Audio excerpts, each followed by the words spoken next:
स्वागत है आपका हमारे YouTube चैनल पर। आज के इस वीडियो में बात करेंगे हिंदी ग्रामर के एक महत्वपूर्ण चैप्टर वर्ण के बारे में। वर्ण हिंदी ग्रामर का एक महत्वपूर्ण चैप्टर है। हालांकि ये एक छोटा चैप्टर माना जाता है, लेकिन हिंदी ग्रामर को शुरू करने से पहले आपको वर्ण और वर्णमाला का अच्छे से ज्ञान होना जरूरी है। तो आज के इस वीडियो में इसी को देखने वाले हैं। तो चलिए बिना देर किए ये वीडियो शुरू करते हैं। उससे पहले आप इस वीडियो को जरूर लाइक कर दें। आपको बता दें कि हिंदी ग्रामर के संधि, समास, रस, अलंकार, विभक्ति, कारक इनको ऑलरेडी अपलोड किया जा चुका है। लिंक आपको इस वीडियो के डिस्क्रिप्शन में मिल जाएगा। शुरू करते हैं। बात करेंगे वर्ण की कि वर्ण होता क्या है। तो जो हम ध्वनि होती है उसके छोटे से छोटे भाग को वर्ण कहेंगे।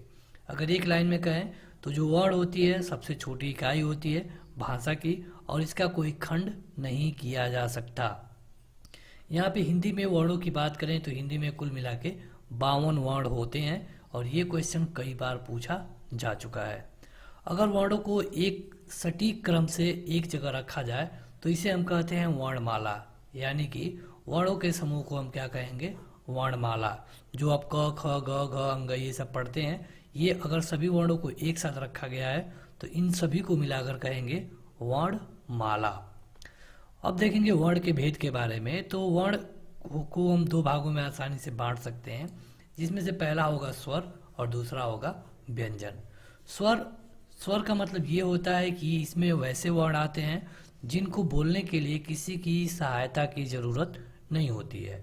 मतलब कि जो बिना किसी सहायता के बोले जा सकते हैं उनको हम कहेंगे स्वर, और जिनको बोलने के लिए सहायता की जरूरत पड़ती है उनको कहते हैं व्यंजन।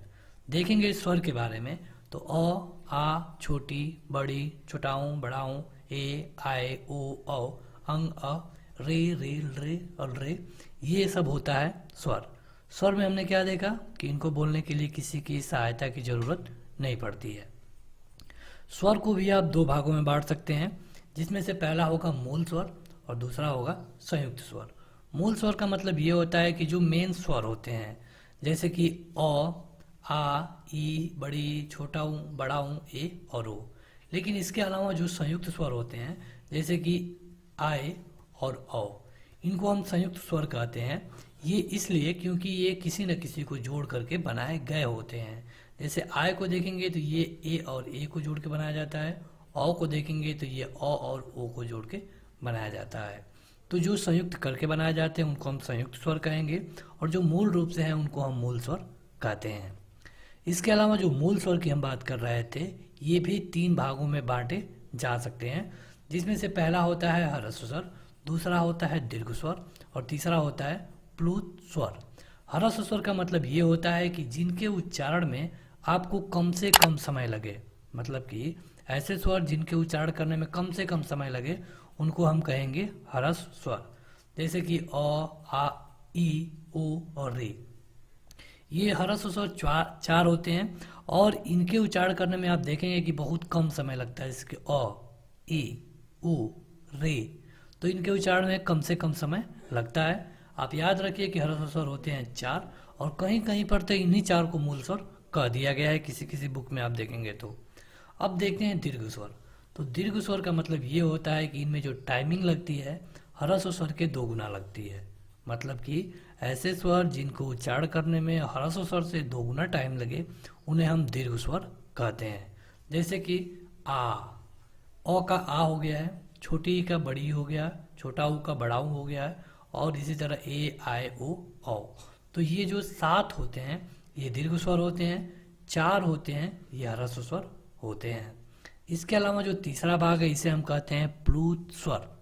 तो प्लुत स्वर में क्या होता है कि आपको ये वाला चिन्ह देखने को मिलेगा। प्लुत में क्या होता है कि जो प्लुत स्वर होता है इसमें दीर्घ स्वर से भी ज़्यादा टाइम लगता है, और इसका प्रयोग तभी होगा जब हम किसी को पुकारते हैं, मतलब कि बुलाते हैं या फिर तेज बोलते हैं। जैसे कि सुनो, राम, ओम। तो यहाँ पे ये जो आप देख रहे हैं ये प्लुत स्वर का चिन्ह है। हिंदी में देखेंगे तो प्लुत स्वर का कोई प्रयोग ही नहीं था, लेकिन वैदिक भाषा से संस्कृत और संस्कृत से प्लुत होते हुए यहाँ पे ये आ गया। यानी कि कहीं कहीं पर आपको प्लुत स्वर के क्वेश्चन भी पूछे जा सकते हैं। अब देखेंगे कुछ ऐसे स्वरों को जो कि आपकी परीक्षा में फ्रिक्वेंटली पूछे जाते हैं, जैसे कि अर्ध समृद्ध क्या होता है, विवृत क्या होता है, समृद्ध क्या होता है। तो समृद्ध मतलब आप सीधे सीधे याद रखिए, समृद्ध स्वर का मतलब होता है ई, बड़ी ई, छोटा ऊ और बड़ा ऊ। और अर्ध समृद्ध का मतलब कि जिनमें मुंह थोड़ा सा कम खुलता है, ए, ओ। विवृत मतलब कि जिनको बोलने में पूरा मुंह खुल जाता है, आ। अर्ध विवृत मतलब कि आधा खुला होता है, ए, औ और आ। तो अगर आप इस पेज को देखें तो इस पेज को आपको याद ही करना पड़ेगा कि समृद्ध मतलब क्या होता है, अर्ध समृद्ध मतलब कौन होते हैं, विवृत मतलब कौन होते हैं और अर्ध विवृत कौन होते हैं। यहाँ से कई क्वेश्चन पूछे जा सकते हैं और आप देखेंगे कि इस वीडियो के लास्ट में भी आपको कई क्वेश्चन मिलेंगे। अब देखेंगे अनुनासिक कि अनुनासिक क्या होते हैं। तो अनुनासिक ऐसे स्वर होते हैं जिनको बोलने के लिए नाक और मुंह दोनों की जरूरत पड़ती है, दोनों को एक साथ यूज किया जाता है, इसीलिए इनको हम कहते हैं अनुनासिक। अनुनासिक मतलब कि आधा नाक। जैसे कि गांव, दांत, आंगन, सांचा, ये सब अनुनासिक शब्द हैं। अनुस्वार एक होता है अनुनासिक, आपने देख लिया। आप देखेंगे अनुस्वार को, तो अनुस्वार में क्या होता है कि यह स्वर के बाद आने वाले व्यंजन होते हैं और जिनकी ध्वनि नाक से आती है, जैसे अंगूर, अंगद, कंकन। तो यहाँ पे जो ये लग रहा है अंग की मात्रा, इसे हम कहते हैं अनुस्वार। निरुनासिक, अभी आपने देखा था अनुनासिक, अब है निरुनासिक। निरुनासिक में क्या कहते हैं कि इसमें मुंह से बोले जाने वाले जो वर्ण होते हैं उनको निरुनासिक कहते हैं। ये स्वस्वर होते हैं, जैसे कि इधर, उधर, आप, अपना, घर। इसके साथ देखेंगे विसर्ग, तो विसर्ग में जो अ का मंत्रा लगता है इसे हम विसर्ग कहते हैं और इसमें जो इसका उच्चारण होता है ह के तरह आता है। किसके तरह? ह के तरह। तो ये तो हो गया स्वर। अब देखेंगे व्यंजन के बारे में। तो व्यंजन वो होते हैं जिनको बोलने के लिए स्वरों की सहायता लेनी पड़ती है, जैसे कि क, ख, ग, घ, अंग। तो ये सब व्यंजन होते हैं। व्यंजन भी 3 प्रकार के होते हैं, जिसमें से पहला होता है स्पर्श व्यंजन, अंतस्थ व्यंजन और उष्म व्यंजन। हिंदी में अगर आप देखेंगे तो व्यंजनों की संख्या होती है 33। व्यंजनों की संख्या कितनी होती है? 33। व्यंजन होते हैं 3 प्रकार के, स्पर्श, अंतस्थ और उष्म। सबसे पहले बात करेंगे स्पर्श की। तो स्पर्श का मतलब ये होता है कि छूना। स्पर्श का मतलब होता है छूना। तो जो भी व्यंजन किसी न किसी भाग को छूते हैं उनको हम स्पर्श व्यंजन कहते हैं। तो इस तरह जहाँ पर भी किसी का किसी से स्पर्श हो उन्हें हम स्पर्श व्यंजन कहते हैं। देखिए इनकी संख्या होती है 25 और इनको हम 5 भागों में बांट सकते हैं, जिसमें से पहला होता है कंठ। कंठ का मतलब कि गला, यानी कि जो जिसका उच्चारण गले से आए उनको हम कंठ व्यंजन कहेंगे, जैसे कि क, ख, ग, घ, अंग। उसके बाद होता है तालव्य। तालव्य मतलब कि तालु से, जिनका तालु से उच्चारण हो उनको हम तालव्य कहते हैं, जैसे कि च, छ, ज, झ, इया। उसके बाद होता है मूर्धन्य। तो ये तालु के अगले भाग से इनका उच्चारण होता है, जैसे कि ट, ठ, ड, ढ, अड़। और इसमें ड और अड़ भी आता है और इसको एक और नाम से जानते हैं, इसे कहते हैं द्विगुण व्यंजन। ये कई बार पूछा गया है। इसके बाद होता है दंत, जिनका उच्चारण दांतों की सहायता से उन्हें हम दंत कहते हैं, त, थ, द, ध, न। उसके बाद होता है ओष्ठ, जिनको बोलने के लिए दोनों होठों का प्रयोग करना पड़े इनको हम कहते हैं ओष्ठ, यानी कि प, फ, ब, ब, म। तो ये यहाँ से सबसे ज़्यादा क्वेश्चन पूछा जाता है। इस पेज से पूछा जाएगा आपसे कि इनमें से कौन कंठ नहीं है, कौन कंठ नहीं है। ऑप्शन दे दिया गया इस तरह। अब बताइए कौन कंठ नहीं है, तो आपका सही उत्तर होगा ज। ज कंठ नहीं है, यह तालव्य है, बाकी ये तीनों कंठ है। तो इस तरह कई क्वेश्चन पूछे जाते हैं, आपको ये बिल्कुल याद होना जरूरी है। अब देखेंगे अंतस्थ, क्योंकि हमने देखा था व्यंजन 3 प्रकार के, तो हमने स्पर्श को देख लिया। दूसरा है अंतस्थ।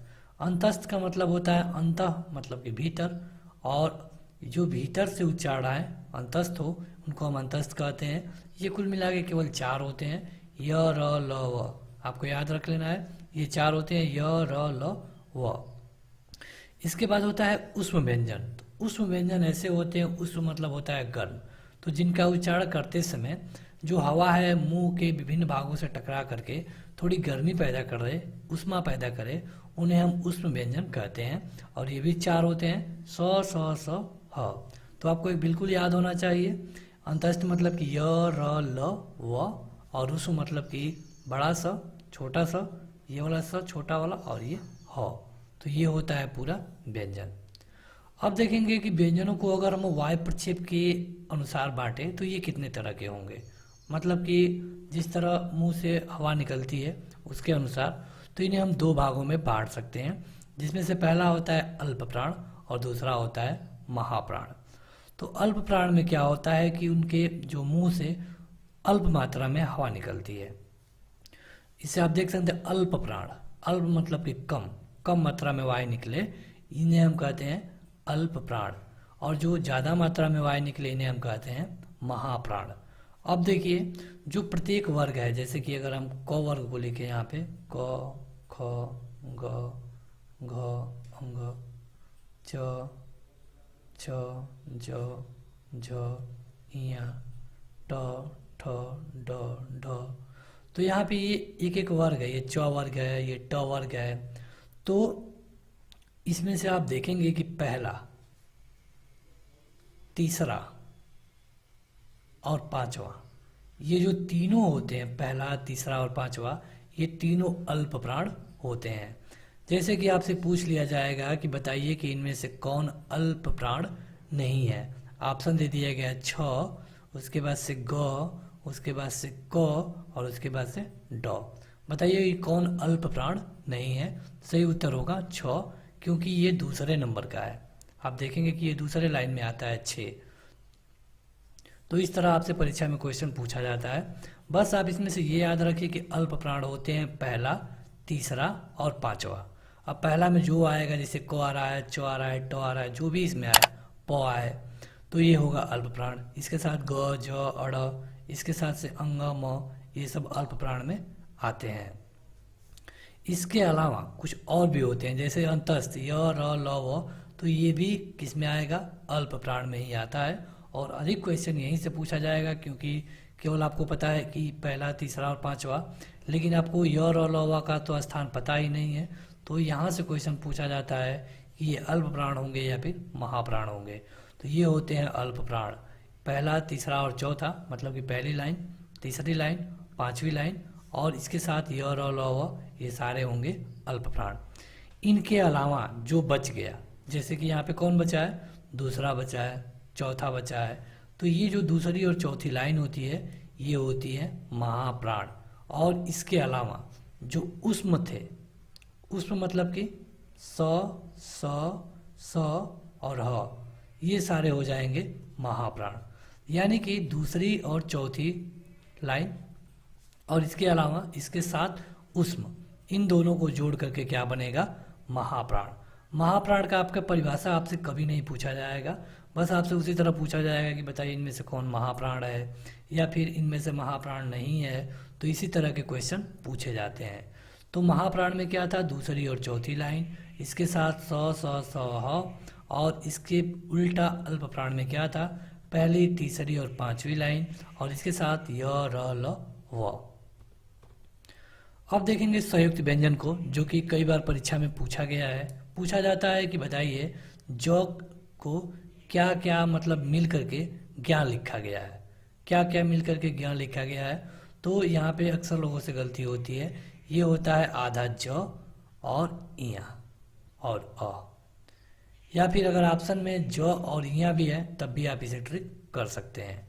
तो ये होते हैं 4 जो संयुक्त व्यंजन होते हैं, ये होते हैं 4, कच्छ, त्र, अज्ञा और स्र। कभी कभी ये भी पूछा गया है कि संयुक्त व्यंजन कितने हैं, तो ये होते हैं 4। देखिए आपको 3-4 चीज़ों पर ध्यान रखना है, ऊष्म, अंतस्थ और संयुक्त। उसमें आपने क्या देखा, स और ह। अंतस्थ में य, र, ल और व। संयुक्त में कच्छ, त्र, ज्ञा और स्र। अब इस सबको जान लीजिए कि कौन किससे मिल करके बनता है। कच्छ बनता है आधा क, स और ह को जोड़ करके, त्र बनता है आधा त, र और र को जोड़ करके। ज्ञा बनता है ज, या और अ को जोड़ करके। और स्र बनता है स, र और र को जोड़ करके। कच्छ का प्रयोग होता है रक्षक में, बच्चक में, छोप, क्षय। त्र का होता है पत्रिका, त्राण, सर्वत्र, त्रिकोण। अज्ञा का प्रयोग होता है सर्वज्ञ, ज्ञाता, विज्ञान, विज्ञापन। स्र का प्रयोग होता है श्रीमती, श्रम, परिश्रम और श्रवण।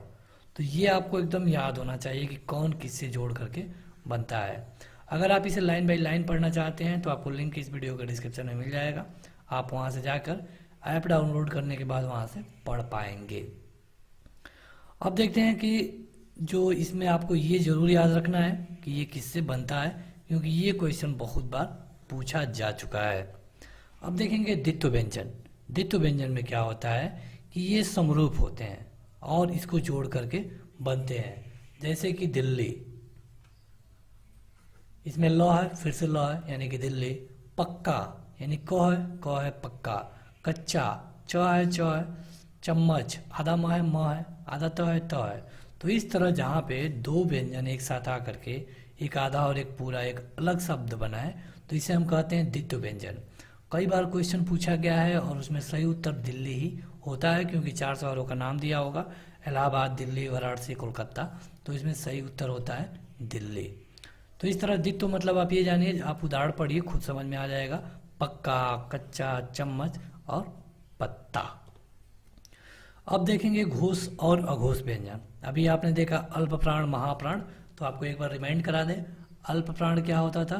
पहला, तीसरा और पांचवा। महाप्राण क्या होता था? दूसरा और चौथा। अब देखेंगे घोष और अघोष व्यंजन। तो घोष और अघोष व्यंजन में फिर से आपको उसी तरह याद रखना है। देखिए, प्रत्येक जो वर्ग होगा इसका तीसरा, चौथा और पांचवा, तीसरा, चौथा और पांचवा ये घोष होगा। तीसरा, चौथा और पांचवा। अघोष कौन होगा? पहला और दूसरा। अघोष होगा पहला और दूसरा, घोष होगा तीसरा, चौथा और पांचवा। पांचवा का क्या मतलब समझ रहे हैं? अंग, इया, अड़, ये जो पांचवी लाइन है इसकी बात कर रहे हैं। पहला का क्या मतलब है? क, च, ट, त, ये जो पहली लाइन है ये, यानी कि पहली और दूसरी लाइन, पहली और दूसरी लाइन और इसके साथ तीनों सौ, ये हो जाएंगे अघोष। और तीसरा, चौथा और पांचवा और इसके साथ सभी स्वर और य, र, ल, व और ह, ये हो जाएगा घोष। तो आपको इसे अच्छे से याद करने की जरूरत है। अब देखेंगे वर्णों का उच्चारण, जो कि हम आपको पहले बता चुके हैं, लेकिन एक बार और रिमाइंड करा दें। उसके बाद आपके सामने एक्सरसाइज आएगा। जैसे आपने देखा था क वर्ग को, जो कि कंठ से आते हैं, जैसे कि क, ख, ग, घ, तो ये कंठ और निचली जीभ से ये आते हैं। और इसमें क वर्ग के साथ अ, आ, ह और सभी विसर्ग आएंगे। कंठ तो आए, कंठ के में तो क वर्ग तो आएगा ही, इसके साथ अ, आ और ह और इसके साथ सभी विसर्ग आते हैं।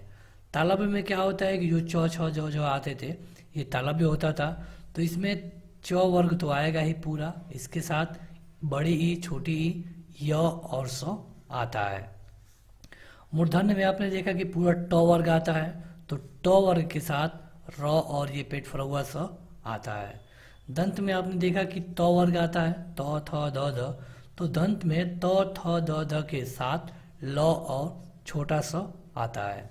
ओष्ठ में पूरा प वर्ग आता है, प, फ, ब, भ, म, लेकिन इसके साथ छोटा ऊ और बड़ा ऊ भी ओष्ठ में ही आता है।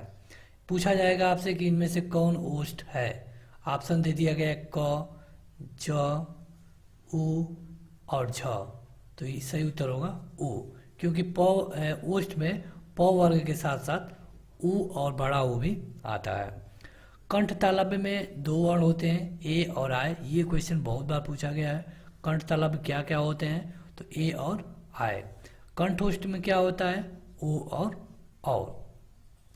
इसके साथ दंतोष्ठ में क्या होता है? दांत और जीभ से जो वर्ण बोला जाएगा इसे हम कहते हैं दंतोष्ठ, और इसमें केवल एक ही वर्ण आता है, ये होता है व।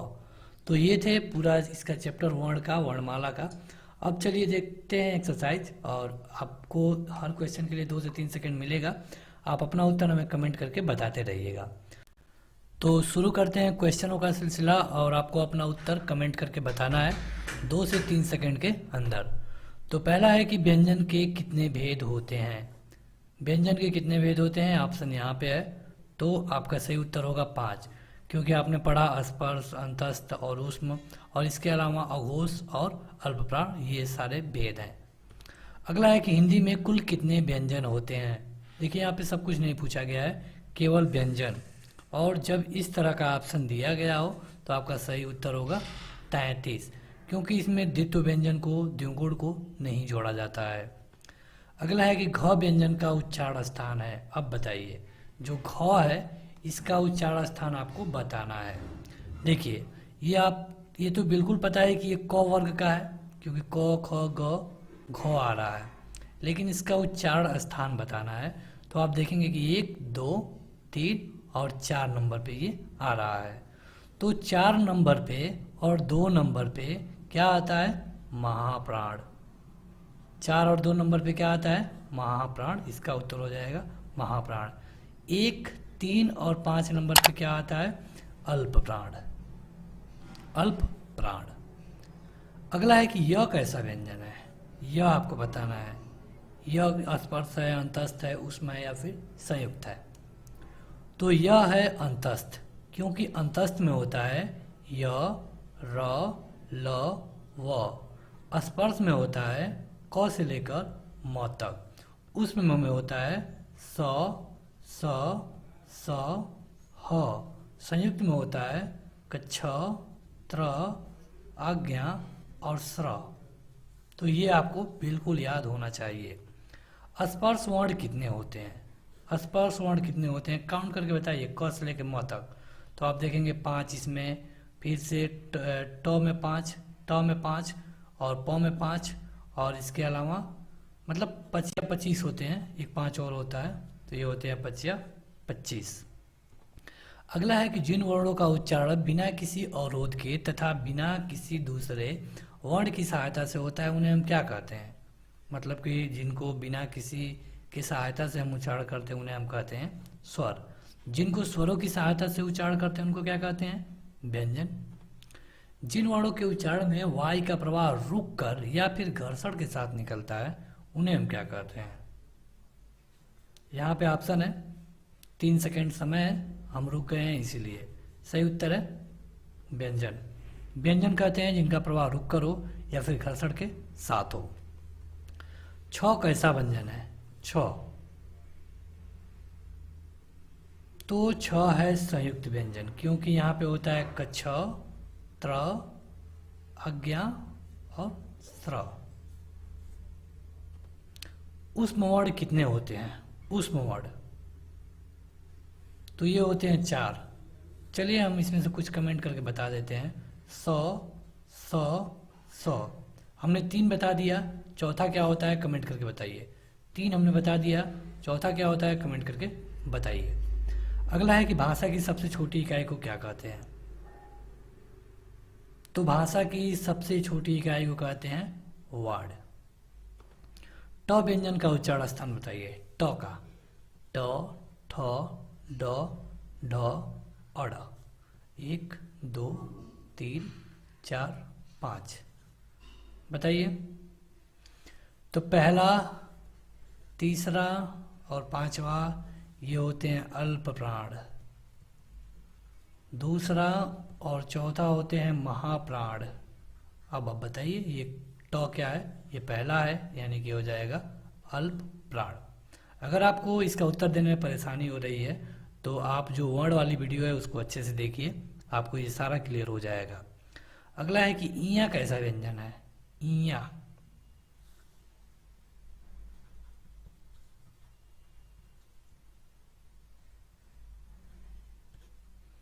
जो ये 5वां होता है तो इन्हें हम कहते हैं नासिक, मतलब कि नाक के द्वारा।